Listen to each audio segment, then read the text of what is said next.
Hola, buenas noches. Noche de miércoles a jueves, mañana día de la llegada de los Reyes Magos, vamos a decirlo así. Intentaremos también hacer programa mañana.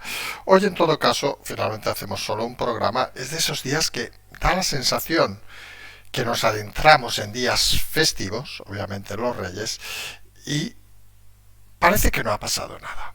Nos hemos dedicado nosotros a intentar trazar un tema que realmente les vamos a explicar, que les va a sorprender, va a ser la primera noticia. Vamos a hablar de Yolanda Díaz, lo vamos a decir así, de claro, y va a ser un tema que realmente creemos algunos que debería dar mucho que hablar y que prácticamente ha pasado desapercibido. Es de esos temas que simplemente hay que cuadrar agendas. Vamos a explicar un poco la sinopsis del tema en estos titulares. Hay que cuadrar agendas para darse cuenta de algunas cosas que no acaban de cuadrar. Y a partir de ahí tiras del hilo, tiras del hilo, tiras del hilo y te sale una historia prácticamente fantástica. Una historia que debería ser titular, creemos, en todos los diarios y que apenas va a salir en uno o ningún digital. Luego hablaremos de el PSOE, de esa espera, digamos, a ese informe judicial sobre el tema Griñán que fue entregado ayer. Se espera que en las próximas horas, creemos que será antes de Reyes, con lo cual, como quien dice, será mañana, seguramente a decisión de la audiencia. También el tema luctuoso de ese entierro de Nicolás Redondo, donde parece que Sánchez ha ido para intentar cuadrar un poco las relaciones con aquellos que no le caen muy bien, y comentar también Sánchez esa decisión de empezarse a ir fuera, que era el foro de Davos entre el 16 y el 20 de enero, para explicar sus historias e intentar visualizarse en un mundo fuera de España. Luego nos iremos al PP, que ha nombrado hoy a Bendodo jefe de campaña, con lo cual parece claro que la campaña va a tener una línea más cercana a lo de Moreno que a lo de Ayuso, cuando todavía faltan nada más y nada menos que casi unos 35 alcaldes candidatos a alcaldía por elegir en el PP. Parece que se está improvisando todo hasta última hora. Luego nos iremos a hablar rápidamente de ese Congreso de Ciudadanos, donde parece que las espadas están en todo lo alto. Luego nos iremos a esa sensación extraña, esa victoria del motociclista Lorenzo Amor. Ay, perdón, Lorenzo Amor. Lorenzo, que ha ganado la agencia tributaria 10 millones de euros. Nos hemos atrabancado aquí porque antes hablaremos de las historias de Lorenzo Amor, el presidente de ATA, Asociación de Autónomos, que se ha dado cuenta ahora de que esto es una mierda. Ha dicho que ha crecido 5 autónomos en todo el año. Parece mentira que luego de pactar con el gobierno se dé cuenta de estas cosas a toro pasado. Confirma un poco la incompetencia de algunos que nadie entiende qué puñetas hacen en colectivos como ese. Y finalmente iremos a esa decisión de Europa que va a pedir, sugiere la Unión Europea, que se pidan test negativos a todos los visitantes que vienen de China. Como pueden ver, son titulares muy estrechos, vamos a decirlo así de claro, pero hemos intentado buscar historias diferentes hoy para intentar, ya que estamos yendo tan tarde, al menos que pasen un rato entretenido y que les haga reflexionar. Y ahí hemos estado elucubrando todo el día sobre ese tema que nos parecía muy curioso. Y era una foto que aparecía en la agenda de la Casa Real. Como pueden ver, nos toca mirar muchas veces muchas cosas.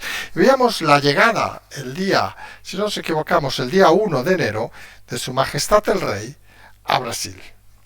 Y alguno dirá, pues sí, fue a la posesión del señor Lula, fue con el ministro de Exteriores, señor Álvarez, en el mismo avión, un 310, para su información, que caben unas 200 y pica personas, hay dos clases. Primera, vamos a llamarle así, que nos lleva el rey y otras autoridades en camarotes privados, en una clase como la que pueden ir la mayoría de los ciudadanos de este país, es decir, todos juntitos en la parte trasera del avión. Hasta ahí parece claro. El rey va a la toma de posesión de Lula, pero no chocaba que cuando baja el rey las escaleras, quien le recibe es la ministra de Trabajo, Yolanda Díaz. Y uno se pregunta, estamos a día 1 de enero.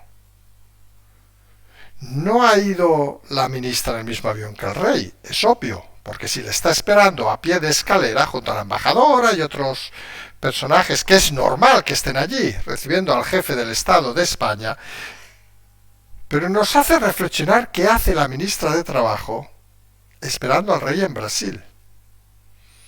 Y nada, pues toca mirar otras agendas. Y en este caso miramos la agenda de la ministra de Trabajo. Pues resulta que la ministra de Trabajo se va un día antes. En el Falcon ya no caben ahí 200 personas, un poquito más, caben apenas 19 personas. En el Falcon privado, que cuesta la hora de vuelo unos 6.000 euros, para que se hagan una idea, y estamos hablando de ir a Brasil, más de 10 horas, más de 60.000 euros de vuelo, más los gastos de tripulación, etcétera, etcétera, etcétera, más volver el avión, que el avión, venga con ello o no, vuelve, con lo cual estamos hablando de más de 120.000 euros, sin contar hoteles, etcétera, de la ministra de Trabajo para recibir al rey en la escalera del avión.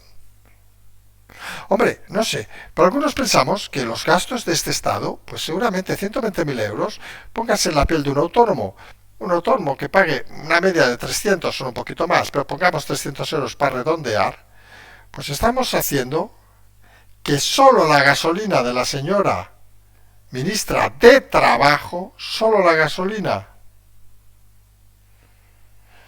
pues hagan ustedes la resta. 120.000 entre 300, entre 3.600, vamos a hacerlo aquí, que saben que nos encantan estas cosas en directo improvisadas. 120.000 entre 3.600, 300 euros por 12 meses, nos sale que 33 autónomos han pagado durante todo un año para que la señora ministra de Trabajo coja el Falcon, porque fue en el Falcon a recibir en la escalera al rey. Obviamente, se puso antes unos actos, una reunión con un ministro de Trabajo, potencial ministro de Trabajo de Brasil, una asociación, no sabemos muy bien de qué. Pero al final lo que nos lleva a la idea, de aquí es donde vamos con toda la malicia del mundo, porque hay que explicarlo para que la gente sea consciente de dónde estamos. Y por eso hemos titulado el programa como hemos titulado. ¿Quién fue con la ministra de Trabajo a celebrar el fin de año a Brasil? Somos contundentes. ¿Quién fue con la ministra de Trabajo a celebrar el fin de año a Brasil a costa de los españoles? Porque pueden ir hasta 19 personas en ese avión. Y algunos nos preguntamos que una persona que dice ser familiar y todos esos rollos, ¿se va con su marido y su hija a celebrar el fin de año a Brasil a costa de los españoles? ¿O se sacrifica por España y va a una reunión, entre comillas, de mierda, vamos a ser sinceros, a Brasil y pierde el fin de año con su familia? ¿Va a dar la mano al rey para hacerse la foto? La Casa Real, vamos a decirlo, y vamos a ser muy vulgares ahora, pero saben que nos gusta comentar estas cosas, es muy puta. Perdón, señores de la Casa Real, si alguno nos escucha, que sabemos que también, obviamente no hablamos de su majestad, que tiene otras cosas más importantes que hacer, pero hay que ser puta para poner la foto del rey dando la mano a Yolanda Díaz, dando una pista para que algún medio que no sea imbécil, que en este país el problema es que la mayoría son imbéciles y nadie se ha dado cuenta, caiga al ver la agenda del rey y se pregunte lo mismo que nos preguntamos nosotros: ¿qué puñetas hace la ministra de Trabajo en Brasil el día 1 de enero, cuando el avión oficial, que parece que para la investidura de Lula tampoco había que enviar más que al ministro de Exteriores y al jefe de Estado, no sabemos qué pinta, eso es otra historia, obviamente, la ministra de Trabajo, bueno, pinta lo que pinta por Podemos, obviamente, bueno, por Podemos no, perdón, por querer convertirse en el brazo de Podemos y por estar protegida en ese sentido por el señor Sánchez. Pero la realidad es que el rey Álvarez va el día 1 a Brasil a la toma de posesión de Lula y la princesa Yolanda Díaz va un día antes en un avión Falcon, donde caben 19 personas, y pasa el fin de año en Brasil, supuestamente en compañía. Hombre, sabemos que pedir las personas que han acompañado a la ministra en una pregunta, bien en el Congreso, bien a la Comisión de Transparencia, nos dirán que no, que esos son datos personales y de seguridad, pero se hace extraño que la ministra no haya ido, y lo decimos con total claridad, con su familia. Y algunos nos preguntamos, ¿es decente que la ministra de Trabajo se vaya en una situación como la actual en avión privado que cuesta solo en gasolina, hemos dicho, ir y volver, unos 120.000 euros tirando a poco para pasar el fin de año en Brasil? ¿Es normal? ¿Es lógico? ¿Es coherente? ¿Es decente? ¿O es algo que en cualquier país normal implicaría la absoluta inmediata renuncia de su ministra. Lo curioso es que aquí no es que renuncie o nada, sino que es que ningún medio de comunicación, como decíamos, ha visto la jugada. La Casa Real lo ha puesto en bandeja, poniendo la foto. Pero está claro que o están de vacaciones los periodistas listos o no quedan ya periodistas listos en este país.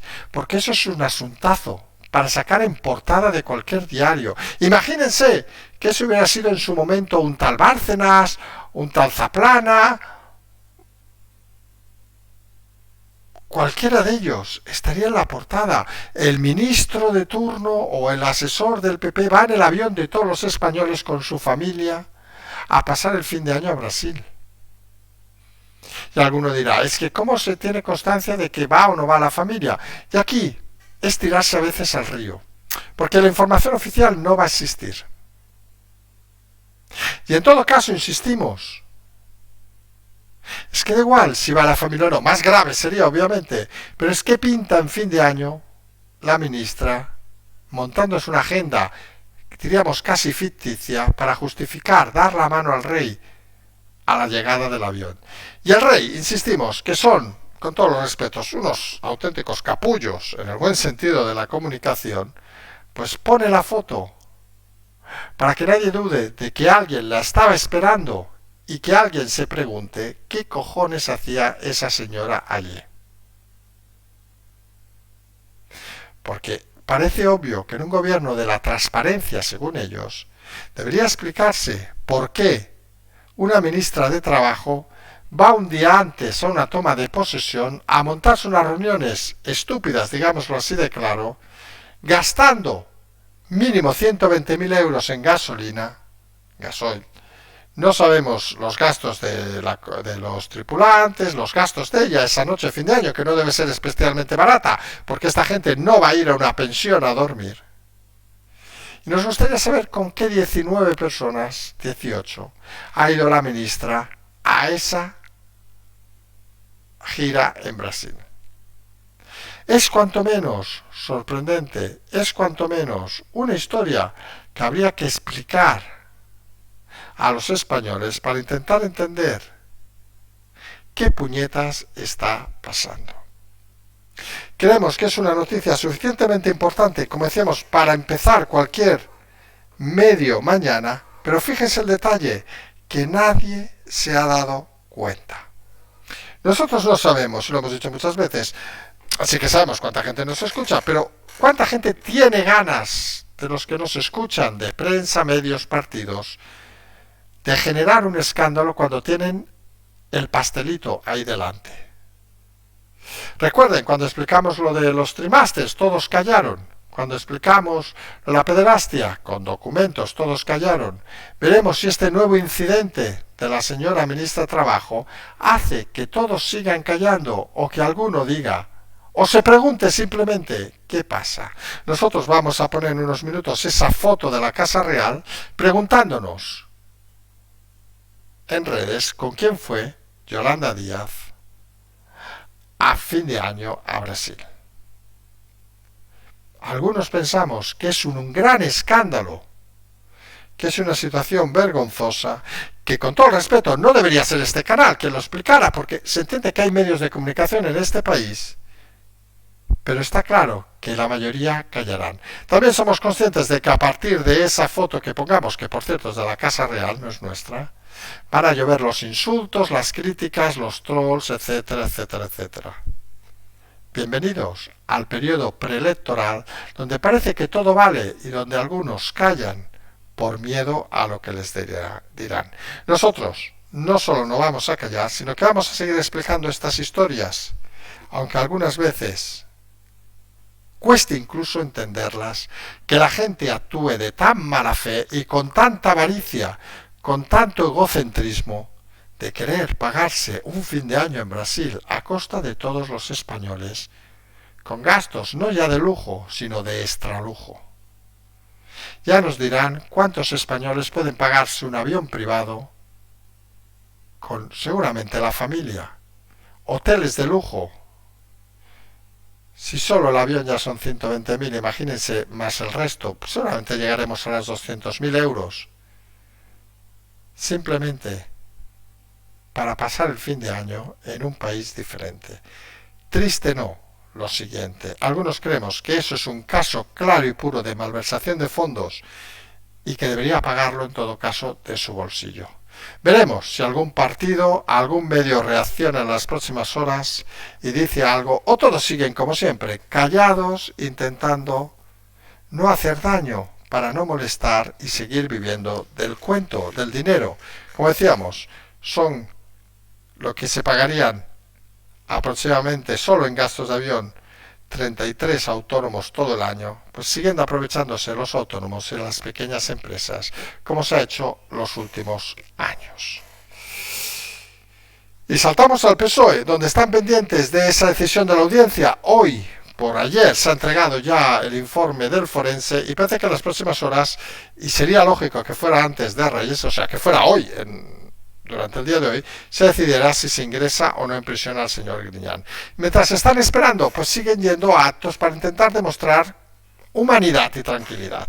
Se ha presentado el presidente hoy Sánchez en el entierro de Nicolás Redondo, 95 años, un líder histórico del Partido Socialista, que no parecía estar muy de acuerdo con las teorías de Sánchez, pero bueno, está muerto, poco que decir más.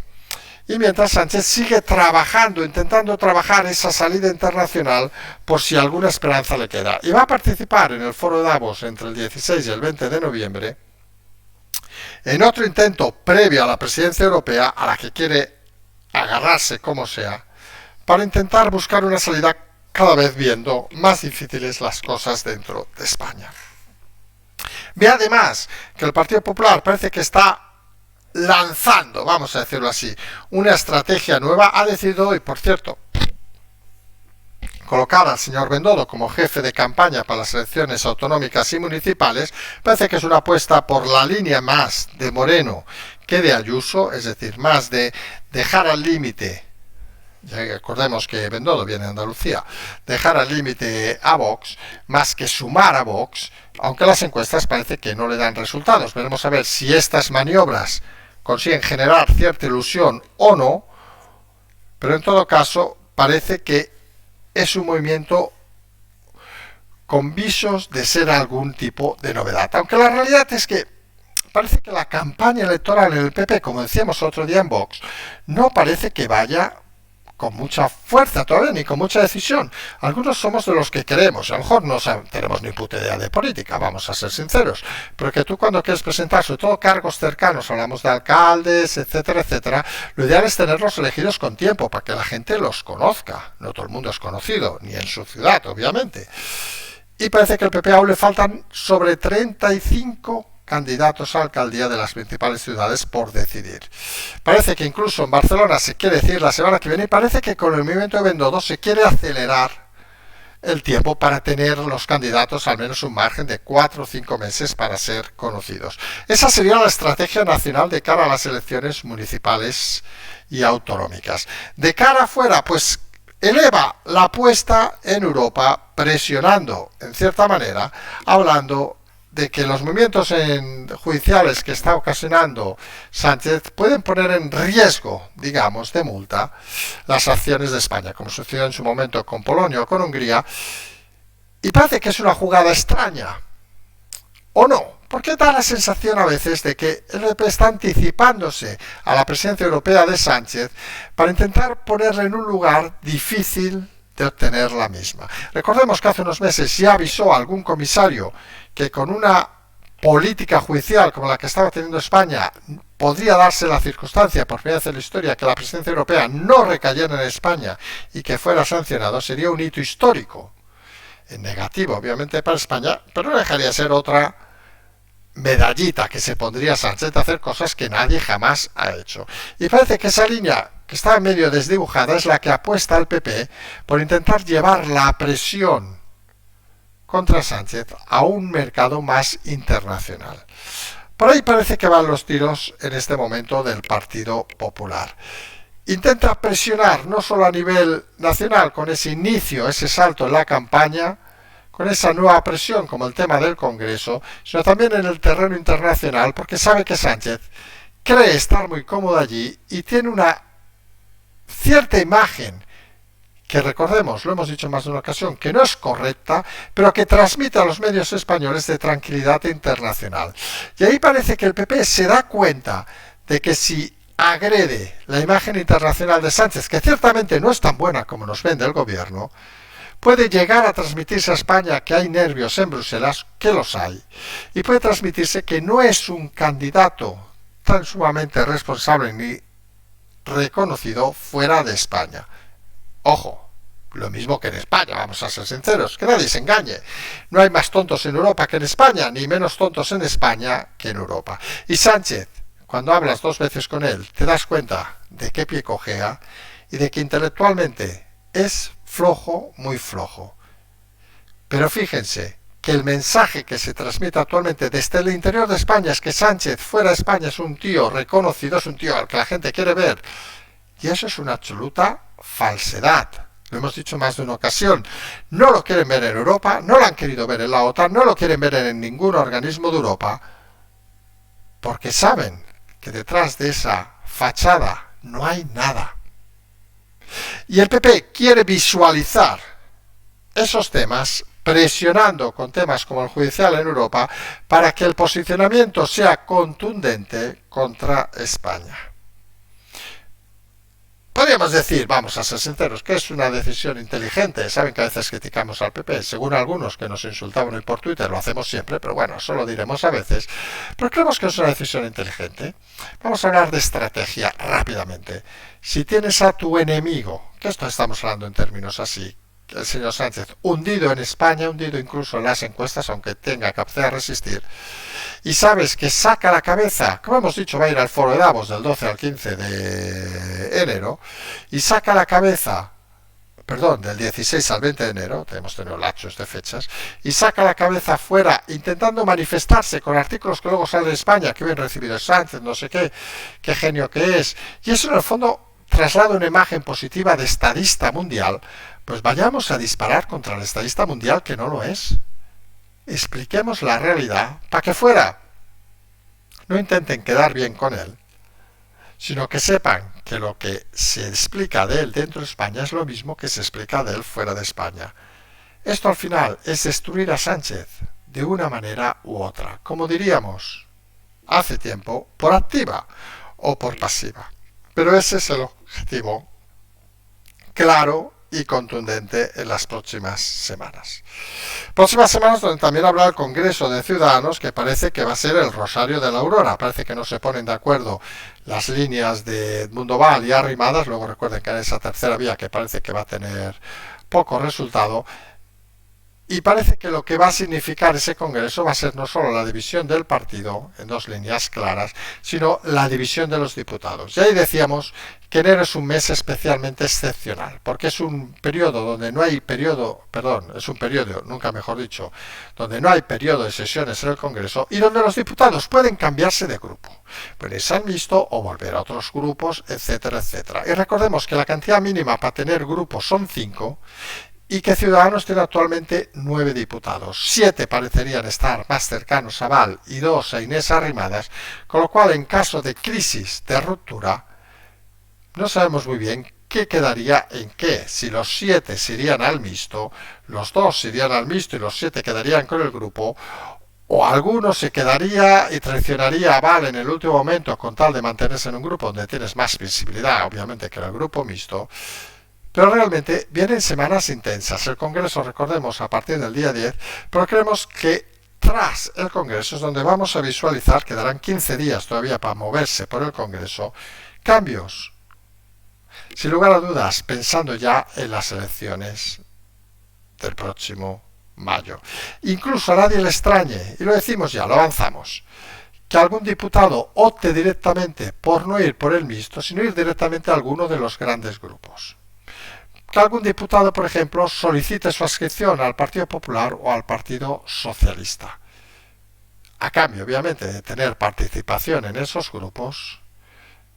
Pero eso significaría, digamos, unos movimientos cuanto menos extraños de gente que, sin lugar a dudas, lo único que pretende es permanecer en la política a cualquier precio. Lo hemos dicho muchas veces, el grupo mixto se puede trabajar. Algunos creen que solo se puede trabajar dentro de un partido porque no dejan de ser figuritas de Belén en un gran Belén. Y hablando de Belenes o de Lorenzos, porque hoy nos toca hablar de dos Lorenzos, vamos a hablar primero del Lorenzo malo, que es el Lorenzo Amor, el presidente de ATA, que ayer confirmaba que es un desastre el año para los autónomos. Ha sido que había un incremento, ojo al dato, de 5 autónomos. Sí, hay 5 autónomos más que el año pasado. Es para morirse, es de risa la cifra. 5, sí, 5, no 3, 4, 22.000, no, 5. Y claro, el presidente de ATA, Asociación en Teoría de Autónomos, o sea, de la familia que se ha montado un negocio con eso, pues dice que esto es un desastre, pero ¿quién pactó la subida de las cuotas de los autónomos? Este señor. ¿Quién pactó la muerte, el asesinato de los autónomos? Este señor. ¿Quién ahora se pone a llorar? Este señor. Con lo cual, este señor, lo que es un impresentable, lo hemos dicho más de una ocasión, alguien que realmente debería por una puta vez trabajar de autónomo y darse cuenta de qué es la vida. Mientras, un ser miserable que sinceramente a algunos nos echa muchas risas, bueno, nos tiene bloqueado el fulano en Twitter, pero nos echamos muchas risas con él, porque la verdad, hacía tiempo no veíamos a alguien tan sinvergüenza forrándose con el dinero de todos. En fin, es de estas cosas curiosas. Creemos algunos que de aquí a unos años la historia explicará como personajes mortadelescos, de Mortadelo y Filemón obviamente, que han pasado por la historia de España y de los cuales de aquí a unos años nos acordaremos para echar unas risas. Y decía Sánchez un día que era importante, él quería salir en los libros de historia, pero está claro que si sales en los libros de historia como un tontorrón, pues tampoco sabemos si eso es muy bueno o muy positivo. Salir en los libros de historia, y no es comparable obviamente, como pueden salir seguramente Mussolini, Hitler u otros, pues tampoco es que sea una cosa que dignifique tu familia. Y algunos no saldrán obviamente a esos niveles de sadismo, pero sí que saldrán por ser precisamente aquellos tontos que estuvieron en esta época cerca del poder. Y que parece que no sabemos si es tonto o listo, pero es el motociclista Lorenzo que ha ganado a Hacienda 10 millones de euros que le reclamaba Hacienda por pago de impuestos. Y esto nos lleva a la historia siempre, que hemos explicado en una ocasión. Creemos que era la cifra, el 70% de las reclamaciones contra Hacienda se ganan, pero el problema es que solamente el 90% de las personas que están quejosas con Hacienda no presentan reclamación por falta de recursos o falta de capacidad económica. Y nosotros deberíamos, y lo hicimos en su momento, y deberíamos volverlo a plantear un reto. Reclamar contra Hacienda debería ser gratis. Porque lo que no puede ser es que pongan, como en este caso, hasta 10 millones más condena de cárcel y que luego salga el juzgado diciendo que tiene razón el señor Lorenzo. Y que los inspectores que levantaron las actas, los que han llevado toda esta acusación, sigan en su lugar de trabajo tomándose una copita a la noche como si no pasara nada. Para algunos eso se llama delincuencia organizada. Obviamente, claro que los inspectores deben hacer inspecciones y deben de tener las cosas claras, pero cuando avanzan en un tema tan grave como este y se encuentran que se han vuelto a equivocar, deberían algunos pedirles responsabilidades. Y sabemos que el señor Lorenzo estará contento por este resultado, pero nadie nos puede negar, él tampoco, que los dolores de cabeza que habrá tenido durante este periodo no son justificables por un error o errores de la administración tributaria. Y obviamente pagarán las costas seguramente de Hacienda, que la vamos a pagar todos. Y nosotros pensamos que esas costas deberían descontarse de los sueldos de los inspectores que lanzaron el tema. Y si se quedan en el paro porque no pueden pagarla, que se jodan. No podemos exigir responsabilidades a unos y ninguna responsabilidad a otros, porque entonces creamos un país de doble lectura, un país que no es real. Y mientras, y acabamos con este tema, parece que Europa va a pedir, ha sugerido que los países que pidan a los visitantes chinos un test negativo de cara a ese incremento que ha habido en los últimos días, semanas en China de casos de COVID. Y vamos a ver cómo responden los países a esa iniciativa. Saben que lo del COVID es un tema que al final creemos algunos que dará mucho que hablar a la historia para intentar explicarlo con cierta autoridad, porque realmente es un tema que al final ha sido tan confuso que no se acaba de entender. Decíamos hace muchos meses, al principio de esta historia, al principio incluso del canal, antes del canal, que mataría más la economía que la pandemia. Así es. Y está claro que esta vuelta a empezar no parece entenderse ni por lógica médica ni por lógica económica. No sabemos si este caso de COVID va a ser extremadamente importante o no, pero los resultados de la última pandemia,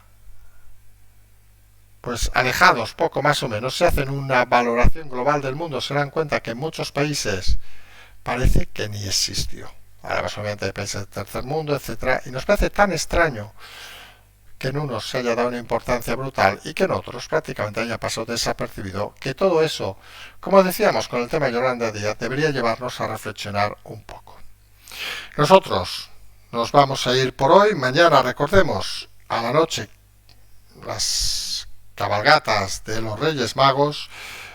Esperemos que les traigan a todos muchos regalos. Nosotros intentaremos hacer el programa mañana a la mañana y sí que prometemos que mañana a la mañana queremos que habrá, aunque queremos que la actividad sea la mínima, excepto el tema de Griñán, si salta o no salta durante el día de mañana. La realidad, veremos a ver también esto de Yolanda Díaz, qué repercusión tiene. Nosotros hemos dicho, vamos a poner ahora en unos minutos la foto de la recepción del rey y preguntar un poco en voz alta a ver si alguien nos explica alguna historia, porque a lo mejor resulta que era súper interesante el fin de año en Brasil. Y vaya usted a saber si se justifica gastar el dinero de todos los españoles. En todo caso, como siempre, tener el patrón, la transferencia en esta prenoche de Reyes. Nos emplazamos a mañana. Como siempre decimos, seguimos.